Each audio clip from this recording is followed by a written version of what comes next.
5,00,000 രൂപ ഒരു പ്രശസ്തിയായൊരു നടി നൃത്തം പഠിപ്പിക്കാൻ ചോദിച്ച് തെറ്റാണോ എന്നുള്ളതാണ്.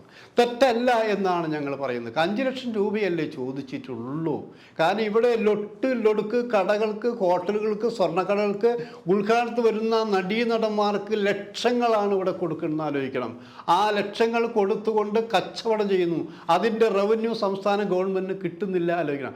അങ്ങനെ ഇപ്പോഴും നടന്നുകൊണ്ടിരിക്കുന്ന ഒരു നാട്ടിൽ സംസ്ഥാന സർക്കാരിൻ്റെ ഒരു പരിപാടിക്ക് കുട്ടികളെ നൃത്തം പഠിപ്പിക്കാൻ വേണ്ടി ഒരു പ്രമുഖ നടി 5,00,000 രൂപ ചോദിച്ചെങ്കിൽ അവരെ കുറ്റപ്പെടുത്താനുണ്ടോ? ഞങ്ങൾക്ക് കിട്ടിയ അറിവ് വെച്ച് നവ്യ നായരുടെ പേരിനാണ് മുൻതൂക്കം വരുന്നത്. നവ്യ നായരാണ് അങ്ങനെ ചോദിച്ചതെങ്കിൽ ഞാനൊരു കാര്യം പറയാം, നവ്യ നായർക്ക് പണത്തിനോട് ആർത്തിയുള്ളൊരു നടിയല്ല എന്നാണ് ഒരു മാധ്യമ പ്രവർത്തനത്തിൽ എനിക്ക് മനസ്സിലാക്കാൻ കഴിഞ്ഞത്. കാരണം അതിൻ്റെ ഏറ്റവും വലിയ ഉദാഹരണം കഴിഞ്ഞ വർഷത്തെ കാര്യങ്ങൾ തന്നെ എടുക്കാം. 1.5 വർഷം മുമ്പ് പറഞ്ഞ് ഞാൻ 2 അവാർഡുകൾ ഇവിടെ നൽകുന്നുണ്ടായിരുന്നു. ഒന്ന് ഭരത് മുരളിയുടെ പേരിലുള്ള അവാർഡാണ്.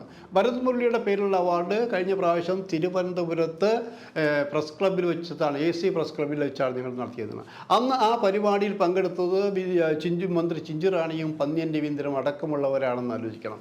അവിടെ വെച്ചുകൊണ്ട് 25,000 രൂപയാണ് ഞങ്ങൾ കൊടുത്തത്. അവർക്ക് യാത്രാക്കൂലി ഓഫർ ചെയ്തിരുന്നു. അവർ ഫ്ലൈറ്റിൽ വന്നെങ്കിലും ഫ്ലൈറ്റിൻ്റെ ചാർജ് വാങ്ങിയിട്ടില്ല. താമസ സൗകര്യം ഏർപ്പാട് ചെയ്തെങ്കിൽ അവർ താമസം സ്വീകരിച്ചു. അതൊന്നും വേണ്ട എന്നാണ് പറഞ്ഞത്.